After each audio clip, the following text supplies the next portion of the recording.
presentation. We've got, oh, sorry. There was 2 minutes left on the clock for Mr. Chowdhry.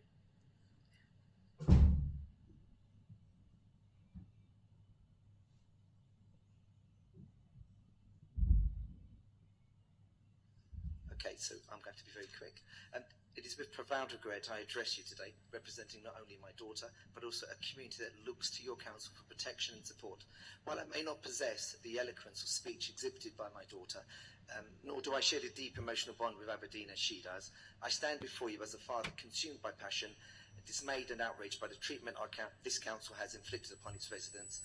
My sentiments echo those of numerous fathers, mothers, brothers, sisters and relatives whose loved ones have been affected by the decisions made. My daughter Hannah has articulated extensively on the RAAC situation, sparing you the repetition of those matters. I will move on.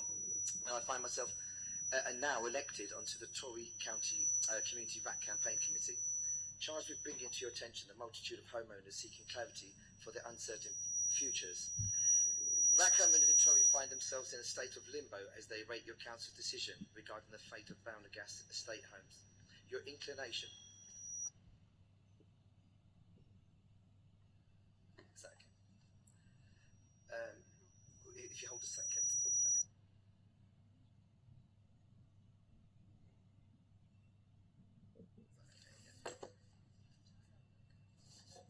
Yeah, it's better. If you just give me a second to catch where I was now, so my apologies.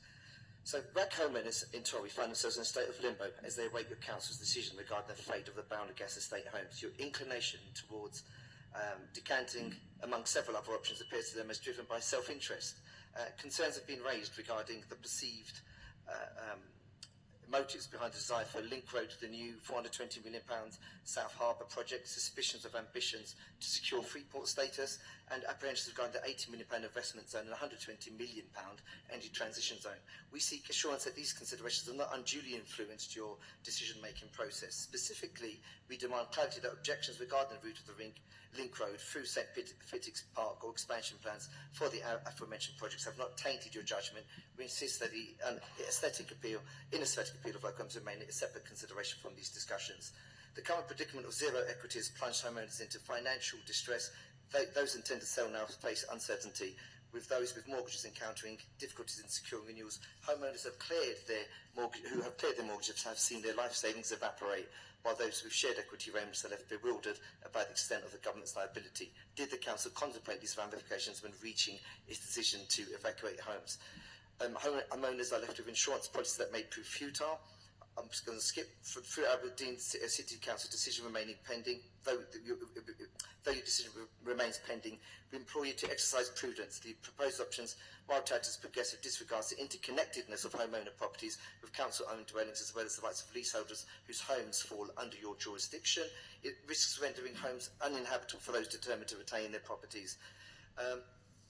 And I'm going to finish with, I just need to reiterate the 7 points that were listed in the, I'm going to miss out most of it. Will ACC acknowledge its oversight regarding the replacement of roofs post-BRE ruling? Will ACC concede the inherent flaw in selling ACC properties with undisclosed latent defects? Will ACC provide evidence of post-BRE report roof inspections and practices, or acknowledge its failures to comply with guidelines? Will ACC acknowledge its failure to disclose RAAC roof condition and lifespan expiration to homeowners pre-sale? Will ACC expedite the delayed decision-making process to provide homeowners in limbo with clarity regarding their future and necessary actions, thus preventing wasteful investments in repairs and replacements? We beseech ACC for support and advocate for the replacement of RAAC roofs for all homeowners rather than demolition to safeguard their investments in homes now devoid of equity, thereby averting homelessness and the loss of housing stock. It should be noted that many council tenants express a desire to remain in their homes too. And lastly, in the absence of immediate full replacement costs, we urge the council to consider risk mitigation strategies. The Association of British Insurers' disclosure that insurance cancellations will be minimal presents an opportunity for ACC to underwrite homeowner insurances for Gas properties, spreading the capital outlay over several years. Furthermore, we request the grant to cover the costly initial inspections which financially strained families cannot afford. I quit and end there. Is that okay? Sorry. Thank you. We've now got 10 minutes for questions to the deputies. Members, are there any